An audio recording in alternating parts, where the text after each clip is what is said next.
Hi, I'm CK at CK Education, and today I want to talk about something that has to do. It's not just for academics. This is more of a lifelong thing, but it has to do with your natural gifts and your natural abilities, your natural strengths. There are a lot of people in life who think that they have certain weaknesses, and maybe they really do have certain weaknesses, and they spend so much time and energy trying to cover it or trying to improve that weakness instead of working on their strengths. What you want to do is you want to spend your time and energy working on becoming excellent at the thing that you can become excellent in, not wasting a lot of time and energy on your weakness that even if you worked on that, you're only going to become maybe mediocre. Okay? If you want to be successful in anything, you have to be really good at the thing. But if you work on your weakness only and you're trying to improve that, you're going to get up to, you can work on it and work on it and work on it, and you might become okay. But if you work on your strength and you spend a lot of time and energy and effort in your strength, you can become excellent in that thing. So you want to become excellent, not just become less worse at something. Okay? So you want to work on becoming better in your strength, not just less worse in your weakness. I know that in school and from a young age, a lot of people are taught, well, you got to work on your weaknesses. You got to improve the things you're not very good at. So what we do is sometimes as parents, we even say to our kids, well, you're an introvert. You think that your kid is an introvert, or maybe he or she is, and so I want them to improve their social skills. People say, and they try to force them to become more sociable and put them in more social environments and situations, and try to get them to talk to people more, not understanding that being an introvert in and of itself can be a great strength.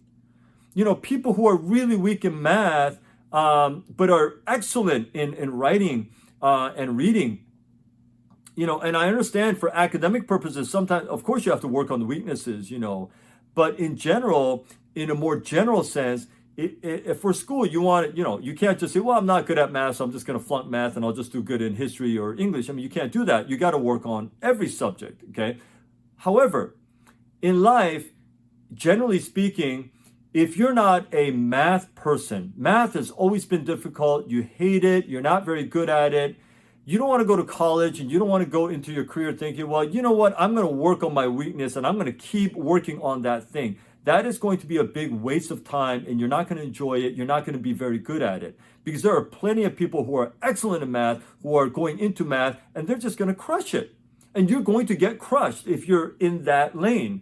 Rather, you want to get into your lane in which you're really good at this certain thing, and then that thing, if you keep improving and you work on it, you're going to get better and better and better. And that's what you want to do. You don't just want to work on, you don't want to spend a lot of time working on your weaknesses. Okay, this goes against some people's conventional wisdom, but I'm telling you that you have to be really good at focusing on your strengths, not spending too much time trying to improve a weakness that's only going to get you up to moderate. Okay, if you would have spent the same time on your strengths, you would have become excellent. So I always say to students in high school as well, in high school, of course, if you're not very good at math, you got to get extra help and you got to get tutored, whatever you got to do, and you have to get through all the academic subjects. I understand that. There's no problem with that. And same thing with SAT. If you're weak in a writing section or one of the sections, then we're going to work on that to improve your score, because this is a score, because it's academics. But like I said in my last video, you got to get out of this academic bubble. Life isn't like that. Once you get out in the real world, you got to really start focusing on your strengths. How do you get really good? How do you become excellent in the thing that you love to do, in the thing that you're already good at?